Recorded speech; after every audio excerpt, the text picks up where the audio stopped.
By 2002, the Tony Hawk's Pro Skater series was hitting its stride. With 4 titles under its belt, the skating juggernaut was rolling in success, even if the formula was starting to become a little stale.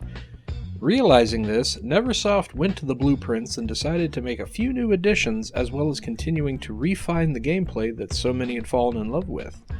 The result was 2003's Tony Hawk's Underground, a game that makes one thing perfectly clear. This is your story, complete with something the Tony Hawk series had never had before, an actual story. But even with an actual campaign thrown into the mix, is there more to Tony Hawk's Underground than just the usual Madden-style yearly updates? Let's take a look and find out.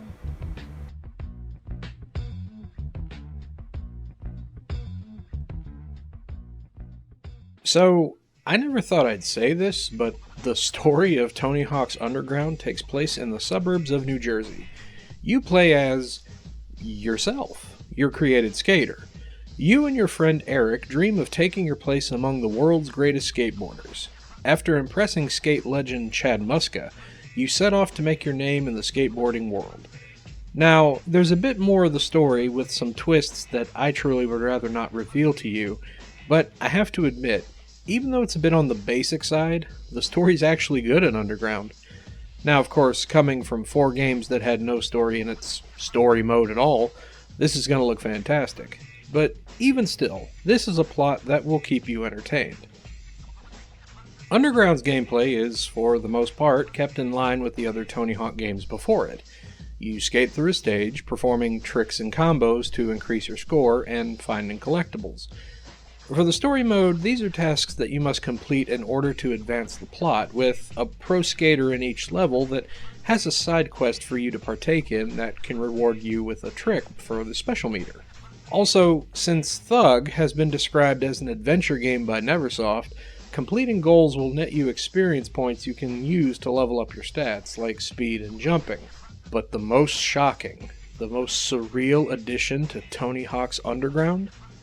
You can get off the board. That's right, you can now get off the board and run around the stage, allowing for a little more exploration and a bit of platforming in the stages, as well as making combos a little bit more flashier. Plus, there's vehicles as well that you can drive around in. They don't do much apart from getting around faster and some missions that require them, but it's still pretty cool, even if it all controls a bit off.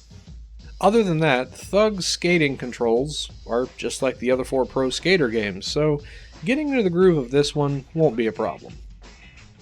Besides the story mode, you have the usual score mode and free skate, the shop to unlock new stuff, 2-player and system link modes such as trick attack, score challenge, graffiti tag, and a mode where you shoot fireballs from your board. Okay. You also not only have create a skater / skateboard deck and park, but now you can create tricks and goals. This truly is a game of customization. Like with the other games, I really didn't have much to be annoyed with, save for the controls on moving without the board and the vehicles. Being able to get off the board is a welcome addition to an already great playing game. I mean, I could go on about the whole no online thing again, but is it worth it by this point? Visually speaking, Thug looks pretty good for the time, even if it's aged poorly in some spots. The character models look about the same as they did in Part 4, just spruced up, while other background objects look decent enough. The different levels you visit are varied and look pretty nice, such as the homely suburbs of New Jersey, the big sprawling city of Manhattan, the bright sunny cities of Tampa, San Francisco, Hawaii, and more. In the audio department, the voice actors do a decent job of bringing the non-pro skaters to life, while Tony and crew aren't too terrible. I mean, they still kind of sound like they're just doing a dead read, but not as bad. Whoa, not bad. Where are you from? I came all the way down from New Jersey for the Tampa Am. Talk about a surprise attack. If you stay on your board tomorrow, you'll walk away with the contest. I can't. It's full. I worked so hard to get a sponsorship from Stacy Peralta. Stacy Peralta? I know that dude. He was my first sponsor too back in the 80s. Is he still into yoga? That's one weird dude, but cool as they come.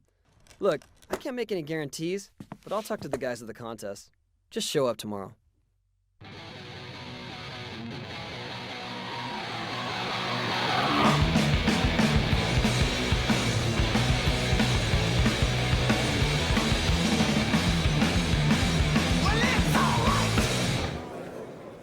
As expected, the soundtrack is an awesome mix of rock, hip-hop, and punk that delivers just as well as the past games.